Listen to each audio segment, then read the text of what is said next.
भाजपा को महारत हासिल है कि वो इस तरीके से जो है पोलराइजेशन की राजनीति जो है करती है। इसे चुनाव समाप्त होता है, भाजपा अपना रंग दिखाने लगती है। देखिए, मैं समझता हूँ कि हम सबको जो है सार्वजनिक मंच पर जो है कोई बयानबाजी नहीं करनी चाहिए। ये बातें कहनी चाहिए यदि उन बातों से कोई सरकार को सरोकार नहीं है और इस तरीके की बातें करते हैं, क्या वो राज्य सरकार के अधीन? आज चौथी सरकार जो है भाजपा की इस राज्य के अंदर बनने जा रही है, कोई योगदान भाजपा का नहीं। नमस्कार, आप देख रहे हैं देवभूमि इनसाइडर। मैं हूं आपके साथ रश्मि पंवार महर। अभी हमारे साथ मौजूद हैं कांग्रेस नेता प्रीतम सिंह। सर, आपका हमारे शो में बहुत बहुत स्वागत है। सबसे पहले तो आपको जीत के लिए बहुत बहुत बधाई। धन्यवाद। कांग्रेस जो है वो विपक्ष की भूमिका में थी, 19 सीटें लेके आई। आप अपनी विधानसभा सीट से आपने बहुत बड़ी जीत दर्ज की है, फिर भी कांग्रेस हार गई। आपको क्या लगता है कांग्रेस की हार का क्या कारण है? देखिए, जब हम चुनाव से पहले और चुनाव के दरमियान आम जन के बीच में जा रहे थे तो ऐसा लग रहा था कि उत्तराखंड के लोग जो है बदलाव चाहते हैं, लेकिन जब ईवीएम खुली, हम चुनाव पराजित हुए हैं और जनता ने जो जनादेश दिया है उसको हम स्वीकार करते हैं। हमको विपक्ष का भूमिका दी है, उसका हम निर्वहन करेंगे। जहाँ तक मेरा प्रश्न है, मैं चक्रोता के लोगों का आभार व्यक्त करता हूँ, उनको धन्यवाद देना चाहता हूँ कि उन्होंने विषम परिस्थितियों में भी कांग्रेस के साथ खड़े होने का काम किया है। अभी हार के बाद जो कांग्रेस अध्यक्ष थे गणेश गोदियाल जी, उन्होंने इस्तीफा दिया है, तो अब कांग्रेस अध्यक्ष के तौर पर आप किसे देखते हैं? देखिए, क्योंकि जब 2022 का ये विधानसभा चुनाव हो रहा था, 5 राज्यों में कांग्रेस पराजित हुई। राष्ट्रीय अध्यक्ष सोनिया गांधी जी ने 5 राज्यों के अध्यक्षों को कहा कि वो अपना त्याग पत्र दें। उस कड़ी में उत्तराखंड के अध्यक्ष जी ने भी अपना त्याग पत्र दिया है। अब भविष्य में किसको बागडोर सौंपी जाएगी, ये तो राष्ट्रीय नेतृत्व तय करेगा। उसको तय करने का अधिकार प्रीतम सिंह में निहित नहीं है। नेता प्रतिपक्ष को लेकर भी अब सवाल है, क्योंकि आप सरकार बन चुकी है, तो अब नेता प्रतिपक्ष आपको क्या लगता है किसे बनाया जाएगा? देखिए, नेता प्रतिपक्ष के परिप्रेक्ष्य में भी कमोबेश वही स्थिति है जो अध्यक्ष के परिप्रेक्ष्य में है। कांग्रेस विधानमंडल दल और राष्ट्रीय नेतृत्व तय करेगा कि किसको ये जिम्मेदारी सौंपनी है। जिसे भी राष्ट्रीय नेतृत्व जिम्मेदारी सौंपेगा, कांग्रेस के तमाम साथी जो है उस व्यक्ति के साथ खड़े होने का काम करेंगे। सर, अभी अविनाश पांडे जी आए थे, उन्होंने 2 दिन तक देवेंद्र यादव जी के साथ समीक्षा की हार की, तो वो कह रहे थे प्रेस कॉन्फ्रेंस के दौरान कि जो हार का मुख्य कारण उनको दिखा वो पोलराइजेशन या सांप्रदायिकता दिखी। तो आपको क्या लगता है कि जो ये रीजंस उन्होंने दिए हैं, ये आपको सही रीजंस लगे हैं? नहीं, देखिए, हमारे प्रभारी जी और हमारे अविनाश पांडे जी, जिनको दायित्व सौंपा गया था कि उत्तराखंड राज्य के अंदर हम क्यों पराजित हुए, और तमाम साथियों से उन्होंने संवाद स्थापित किया है और जो चीज़ें उभर करके आई उसको उन्होंने प्रेस के साथ साझा करने का काम किया। और उसमें जिसमें मुख्य कारण जो है पोलराइजेशन की बात उभर करके आई है और भारतीय जनता पार्टी चुनाव नहीं लड़ सकती है, ये सिद्ध हो गया देश के अंदर। इसलिए वो हमेशा जो है जो सांप्रदायिक सौहार्द है, इस सौहार्द को समाप्त करने के लिए कार्य करती रही है और आगे भविष्य में भी करती रहेगी।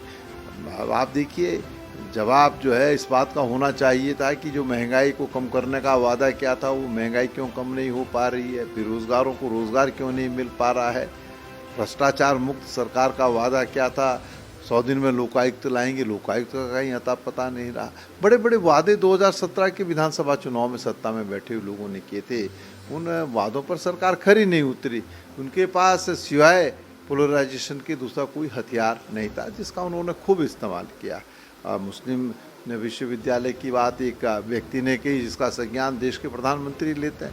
कांग्रेस के चुनावी घोषणा पत्र में कहीं पर मुस्लिम विश्वविद्यालय का जिक्र नहीं था। किसी भी मेरे ख्याल से मैं समझता हूँ कि कांग्रेस के वरिष्ठ नेता ने इस बात को नहीं कहा।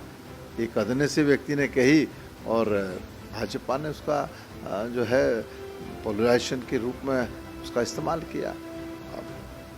एक शासनादेश जारी हुआ, जिस शासनादेश में जो है जो जुम्मे की नमाज की है उस अवधि में जो है छुट्टी की बात कही गई थी, उसको उन्होंने खूब इस्तेमाल किया। और जिस तरीके से हमारे वरिष्ठ नेता हरीश राव जी, उनकी तस्वीर को जो है वायरल करने का काम सत्ता में बैठे हुए लोगों ने किया, तो वो स्पष्ट संकेत है, स्पष्ट रूप से परिलक्षित होता है कि उन्होंने सिवाय सांप्रदायिकता के जो है दूसरा कोई हथियार उनके पास नहीं था। और देख लीजिए, चुनाव परिणाम समाप्त होते ही जो है महंगाई फिर अपने चरम पर, पेट्रोल डीजल के दाम लगातार बढ़ रहे हैं, रसोई गैस के दाम लगातार बढ़ रहे हैं। जब पेट्रोल डीजल के दाम बढ़ते हैं तो स्वाभाविक बात है कि महंगाई तो बढ़ेगी बढ़ेगी। ये तो एक ऐसा प्रश्न है जिसको जो है नकारा नहीं जा सकता है। तो इस देश में तो हमेशा चुनाव होने चाहिए, क्योंकि चुनाव तक सब चीज़ सामान्य रहती है, ठीक रहती है। और जैसे ही चुनाव समाप्त होता है, भाजपा अपना रंग दिखाने लगती है।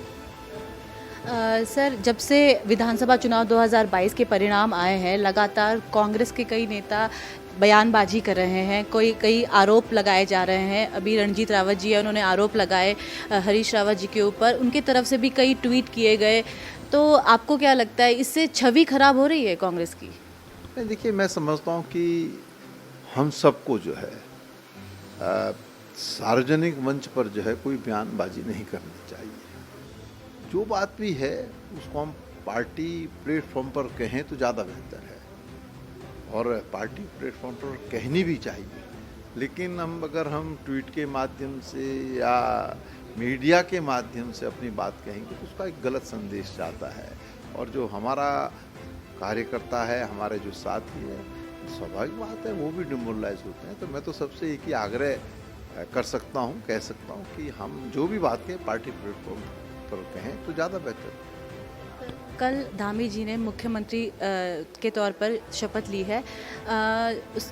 उसके बाद उन्होंने जब से उन्होंने शपथ लिया, उससे पहले भी वो एक बात कहते आए हैं कि अगर वो भाजपा सरकार यहाँ पे आएगी तो यूनिफॉर्म सिविल कोड के ऊपर वो बात कर रहे हैं कि लागू किया जाएगा। आपका इसके ऊपर क्या राय है?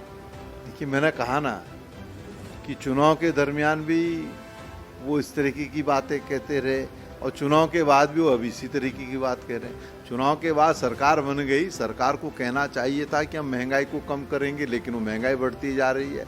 मुख्यमंत्री को चाहिए था कि हम बेरोजगारी दूर करेंगे, किसानों के परिप्रेक्ष्य में हम क्या करेंगे, ये बातें कहनी चाहिए थी। उन बातों से कोई सरकार को सरोकार नहीं है, और इस तरीके की बातें करते हैं। क्या वो राज्य सरकार के अधीन है जो कह रहे हैं? सर, जो भाजपा सरकार जो है वो हिंदुत्व के जो मुद्दे को लेकर बहुत आगे पहुंच चुकी है, आपको लगता है उनको फ़ायदा मिला है इस वजह से? नहीं, देखिए, इस देश के अंदर हर जाति और धर्म के लोग रहते हैं, और कहा भी जाता है हिंदू मुस्लिम सिख ईसाई आपस में भाई भाई, और नारा भी दिया गया। जो गुलदस्ता था उस गुलदस्ते को तहस नहस करने का काम किया है। आप धार्मिक भावनाओं को उद्वेलित करके वोट हासिल कर सकते हैं, लेकिन राष्ट्र को आप किस ओर ले जाने का काम कर रहे हैं, ये बहुत गंभीर प्रश्न हमारे सामने है। और भाजपा को सिवाय वोट की राजनीति के जो है कुछ और दिखाई नहीं दे रहा है, इसलिए इस तरीके की वो बात करती है। चक्राता विधानसभा की अगर बात करें तो आपको क्या लगता है क्या मुद्दे हैं, और आगे अब आने वाले 5 सालों में किस तरह के मुद्दे आप उठाएंगे और उनको दूर करने की कोशिश करेंगे? देखिए, जहाँ तक चक्रोता विधानसभा का आप जिक्र करते हैं, तो मैं कह सकता हूँ कि चक्रोता विधानसभा के अंदर आज की तारीख में जो भी कार्य दिखाई दे रहे हैं वो सब कांग्रेस की देन है। उसमें भारतीय जनता पार्टी का कोई योगदान नहीं है। आज चौथी सरकार जो है भाजपा की इस राज्य के अंदर बनने जा रही है, लेकिन कोई योगदान भाजपा का नहीं है। तो जहाँ तक मेरा प्रश्न है, हम विपक्ष में हैं, और चक्रोता के लोगों के साथ अगर अन्याय होगा तो हम अपनी बात जो है सदन में भी कहेंगे, सदन के बाहर भी कहेंगे। मेरा आखिरी प्रश्न आपसे ये रहेगा कि जो कांग्रेस है अभी आगे की क्या रणनीति है, अगले 5 सालों के लिए क्या रणनीति है, अभी 2024 के जो लोकसभा चुनाव होंगे उसके लिए भी क्या रणनीति अपनाई जाएगी? नहीं, देखिए, हम 2022 के विधानसभा चुनाव को हारे हैं, इस पर गहन चिंतन और मनन हुआ। राष्ट्रीय नेतृत्व निश्चित रूप से उससे गहन मंथन और चिंतन के बाद नया रास्ता प्रशस्त कराने का काम करेगा। और हमें यकीन है कि लोग जो है भाजपा से आने वाले समय चुनाव में ये बात जरूर पूछेंगे कि भाई ठीक है, हिंदू मुसलमान की बात तो आप कर रहे हैं, सांप्रदायिकता की आप बात कर रहे हैं, आप ये तो बताओ महंगाई कैसे कम होगी। आप ये भी बताइए कि बेरोजगार जो साथी हैं उनको रोजगार कैसे मिलेगा। आपने भ्रष्टाचार मुक्त सरकार का वादा किया है, लोकायुक्त कब आएगा। किसानों के ऋण माफी का वादा 2017 में आपने किया, उसको अभी तक आपने निभाया नहीं है। भू कानून को लेकर के राज्य सरकार की क्या नीति है, ये सब तमाम प्रश्न है। गैरसैंण को लेकर के क्या दृष्टिकोण सरकार का है, ये भी यज्ञ प्रश्न है।